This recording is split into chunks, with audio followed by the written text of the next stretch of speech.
Morning friends, आप जिंदगी में सफल होने के लिए याद रखें आपकी सोच जो है पॉजिटिव होनी चाहिए। सकारात्मक सोच हो तो जिंदगी में हमेशा कामयाब होंगे, ये मेरा दावा है। हमें एक दूसरे को क्रिटिसाइज न करके उसका सहयोग की भावना रखनी चाहिए। इसके लिए मैं आपको एक स्टोरी सुनाता हूँ। एक बार एक समुद्र के किनारे एक पेड़ था जिसपे एक पक्षी का घोंसला था। उस पक्षी के 2 बच्चे उसके अंदर छोटे छोटे थे।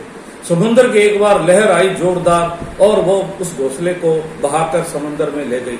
पक्षी ने समुद्र से विनती की कि मेरे बच्चे मुझे लौटा दो, परंतु समुद्र ने कहा कि मेरे जो सीमा में आ जाते हैं लौटाना संभव नहीं है। तो उस पक्षी ने कहा कि मैं चोंच से इस समुद्र को सुखा दूंगा, और वो चोंच भर के पानी की बार बार डालने लगा। इतने में एक पक्षी और आ गया। उसने कहा ये क्या कर रहे हो, इस छोटी सी चोंच से आप इतने बड़े समुद्र को कैसे सुखा दोगे। तो उस दूसरे पक्षी ने कहा कि मुझे आपकी सलाह नहीं चाहिए, सहायता चाहिए। यह देखकर वो पक्षी भी उसके साथ लग गया। धीरे धीरे सारे पक्षी उसके सहयोग के लिए आगे। दूसरे वर्ग के पक्षी थे वो भी उनका सहयोग करने लगे।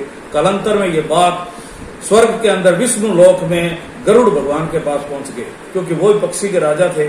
उसने कहा विष्णु भगवान से कि मैं भी मेरे पक्षियों का सहयोग करने के लिए जाना चाहता हूँ, मुझे 3-4 दिन का अवकाश चाहिए। इस पर विष्णु भगवान बोले अगर आप चले जाओगे तो मेरा कैसे काम चलेगा, तो और इतने से छोटे पक्षी वर्ग जो है समुद्र को कैसे सुखा सकता है। इस पर गरुड़ भगवान बोले हे विष्णु भगवान, मुझे आपकी सलाह नहीं सहायता चाहिए। इसका इतने कहने पर विष्णु भगवान भी उसके साथ ही जो है समुद्र के पास आ गए, और विष्णु भगवान को देखते ही समुद्र हाथ जोड़ के खड़ा हो गया और उसने उन बच्चों को लौटा दिया। और इससे ही हमें शिक्षा मिलती है कि हम पॉजिटिव सोच रखें और मिलजुल के काम करें, तो वो दिन दूर नहीं है जब हम कामयाब न हो। मुझे 2 पंक्ति याद आ रही है कि यदि हम एक बूंद हैं मिल जाए तो एक सागर हैं, ऐसे एक हम जो है पन्ना है मिल जाए तो हम एक किताब बन सकते हैं, और इसी तरह से एक धागा है मिल जाए तो कपड़ा बन सकते हैं। अतः प्यारे दोस्तों, आपको मिलजुल कर एक दूसरे का सहयोग करना चाहिए। मुझे 2 लाइन गीत की याद आ रही है, अपने लिए जिए तो क्या जिए, ऐ दिल तू जी जमाने के लिए।